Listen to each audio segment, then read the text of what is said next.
Assalamualaikum warahmatullahi wabarakatuh. Selamat datang kembali di channel kami.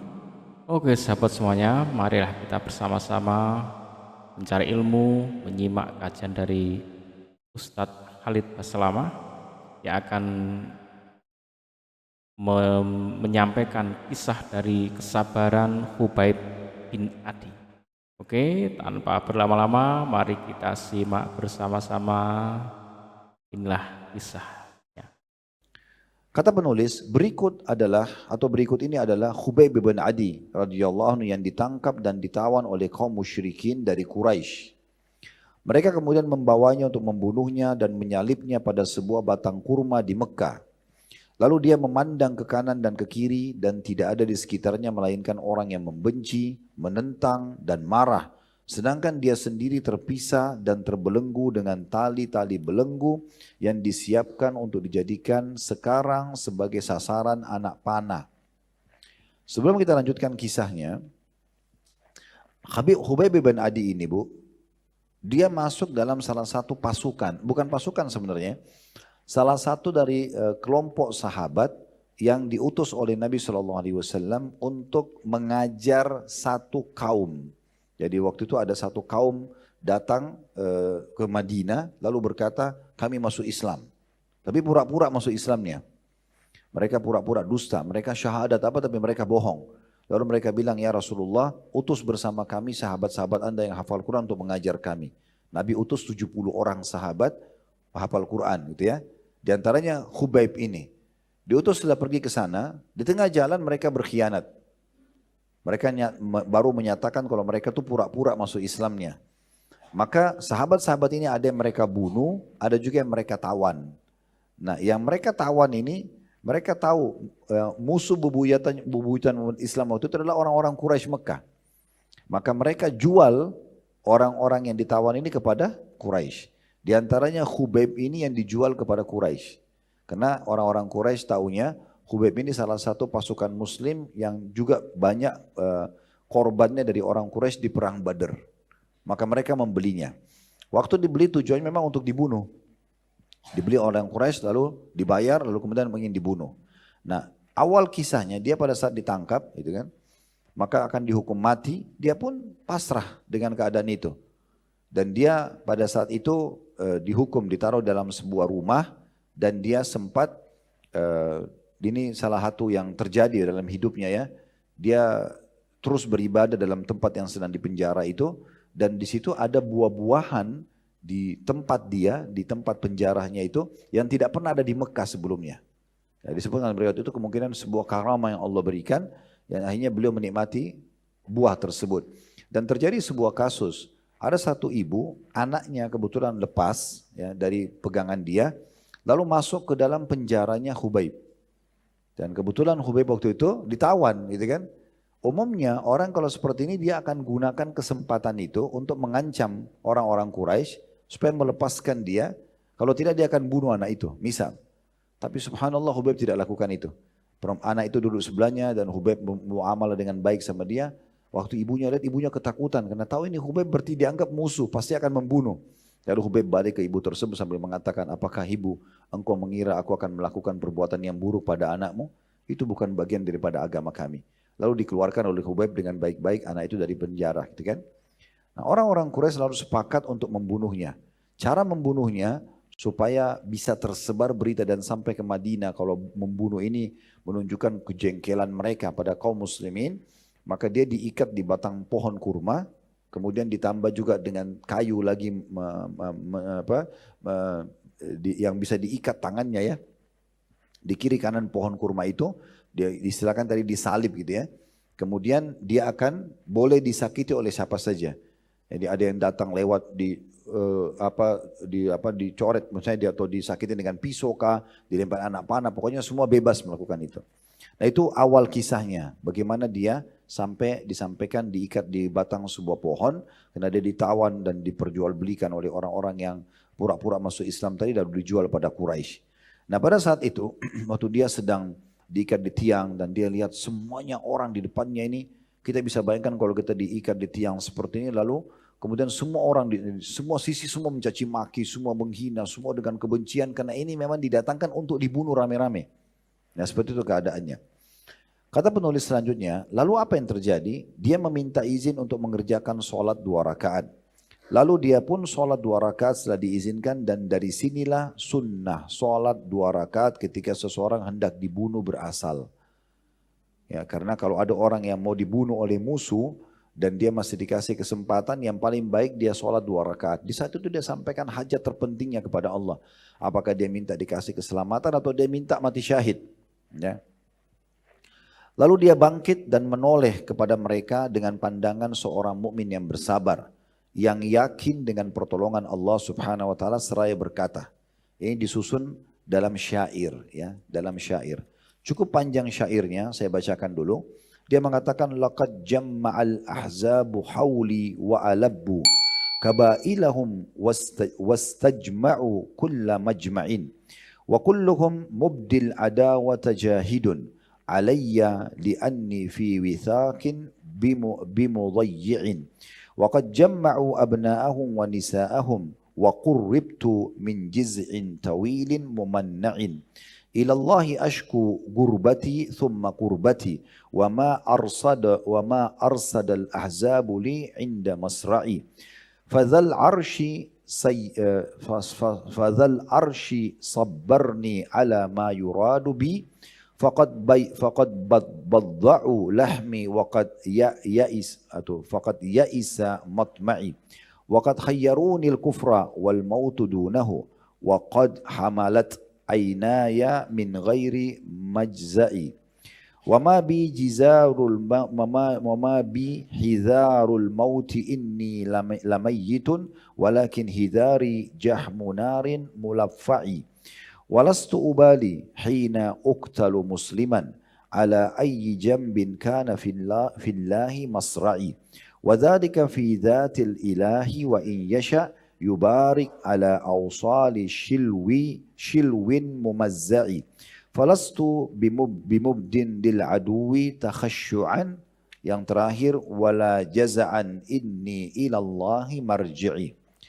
Terjemahan dari yang panjang lebar itu dia mengatakan pasukan koalisi atau ahzab, pasukan musuh telah mengumpulkan dan menyatukan kabilah mereka di sekitarku. Kenapa beliau sebutkan dalam bentuk syair Bu? Karena memang di masa dulu orang-orang Arab itu kalau mau menyampaikan sebuah pesan yang bagi mereka tuh pesan panjang baru mau diringkas itu melalui syair. Sebenarnya untuk menggambarkan tentang kondisinya butuh cerita panjang. Bagaimana dia disiksa, bagaimana dia diikat, bagaimana. Tapi dalam bentuk syair, orang-orang bisa langsung faham di masa itu. Ya, sebagai contoh pernah ada orang Arab Badui datang masuk Islam, kemudian diajarin sholat, kamu sholat subuh 2 rakaat, sholat duhur 4 rakaat, dia nggak faham-faham. Ada satu orang sahabat yang faham lalu dia datang mengatakan, begini saudaraku, dia sebutkan dalam syair, kerjakanlah subuh 2 rakaat, lalu duhur 4 dan asar 4 serta isya 4, lalu maghrib 3. Orang itu langsung faham. Karena memang itu dalam bahasa mereka gitu ya, menggunakan syair.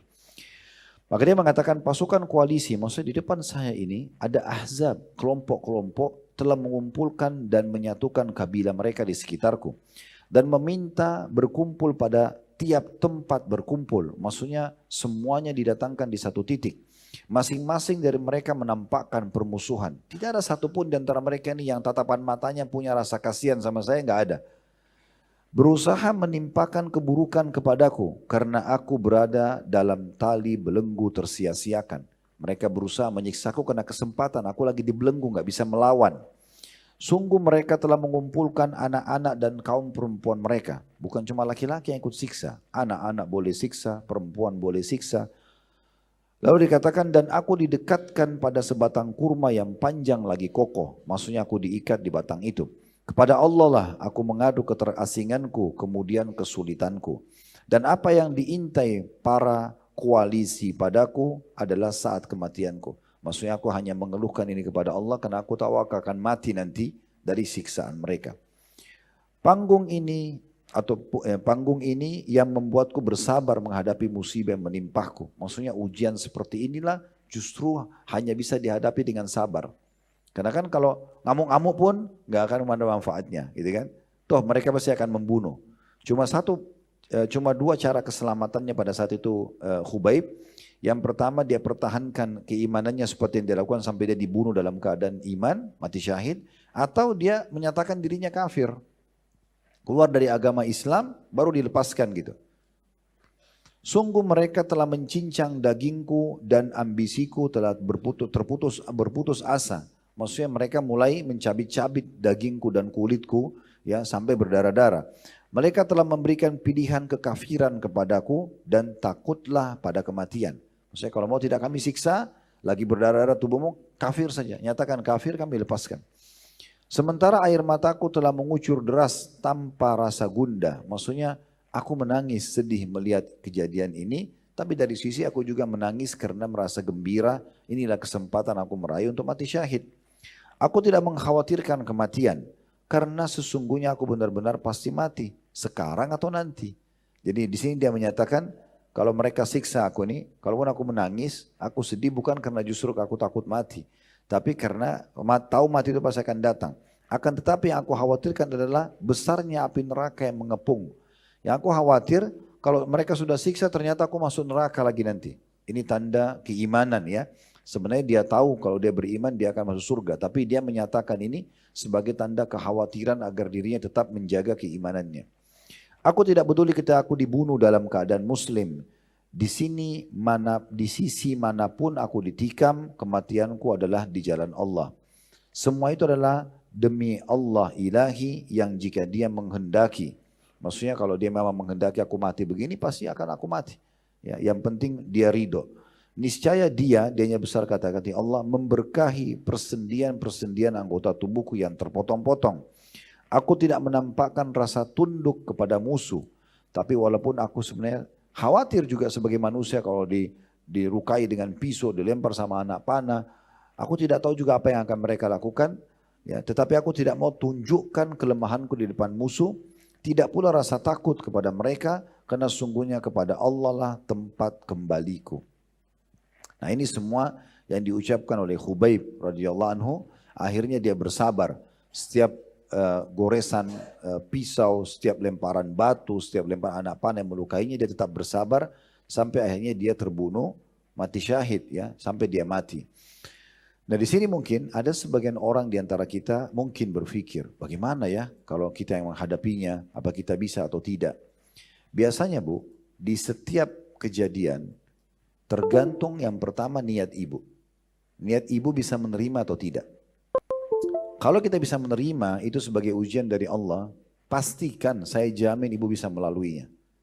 Tapi kalau ibu dari awal tidak mau menerima itu sebagai ujian, marah berkeluh kesah, maka akan berat ibu melaluinya. Sebagai contoh, kita ambil contoh sederhana, orang bangun tidur demam atau flu. Biasa mungkin kita alami itu dalam hidup kita, pernah tidur sehat, bangun tidur pagi flu. Beda sekali orang yang langsung mengambil keputusan, oh Allah lagi uji saya. Terus dia mulai mereview hidupnya, saya juga 1 tahun gak pernah flu kok. Sekarang saya flu ya sudahlah Allah lagi uji saya bersabar. Orang seperti ini pastikan dia akan sangat mudah melalui flu-nya itu. Karena dia menerima sebagai sebuah ujian dan dia yakin ada balasan sendiri, maka dia pasti akan langsung masalah solusinya. Ya udah tinggal minum teh hangat, minum obat, selesai bagi dia. Dan dia menikmati proses sampai sembuh. Gak ada keluh kesah. Karena bagi dia itu adalah sesuatu yang lazim terjadi dalam hidupnya. Orang seperti ini bisa melaluinya. Orang yang misalnya bangun flu, kenapa saya flu ya? Saya kan kemarin sehat, semalam gak apa-apa kok. Carilah 1001 alasan menyalahkan orang di sekitarnya. Mungkin dia salahkan minuman yang diminum sebelum tidur, dia salahkan AC, dia salahkan pasangannya, dan segala macam hal. Orang seperti ini, maka dia pastikan akan sangat sulit melaluinya. Karena selama proses dari awal dia flu sampai dia sembuh, misalnya seminggu kemudian takdirnya dia sembuh, ini semuanya keluh kesah. Ini menambah beban buat dia. Bahkan mungkin biar dia konsul ke dokter berobat, mungkin tadinya obat itu efektif jadi kurang efektif karena jiwanya nggak bisa menerima. Kan gitu ya. Kasusnya sekarang, apapun kita tarik, itu kan contoh kalau sakit flu. Ibu misalnya hal-hal yang besar lah, ibu difitnah orang. Ibu nggak buat tapi ibu difitnah. Apa yang kita bisa buat? Teriak-teriak, kita marah-marah, nggak akan ada manfaatnya. Karena sudah terjadi fitnah itu kan. Nggak mungkin kita bisa. Solusinya cuma sabar. Saya bilang tadi, kalau itu tidak benar, yakin Bu, saya jamin 1000% Allah punya cara menyelesaikannya. Asal ibu tidak salah, Orang mau cerita apapun biarin aja. Pasti akan berlalu. Ada garis start, ada garis finish. Dalam proses start ke finish ini, disinilah puncak pahalanya. Allah lihat, ibu terima gak ujian itu? Ini terjadi pada Aisyah, radhiyallahu anha, istri Nabi SAW. Gak berzina, gak pernah keluar rumah kecuali dengan izin suaminya. Difitnah oleh Abdullah bin Salul kalau berzina sama Safwan. Sampai Nabi bela keduanya, naik di atas mimbar sambil mengatakan, kenapa ada orang yang menyebarkan berita tidak benar tentang istri dan sahabatku.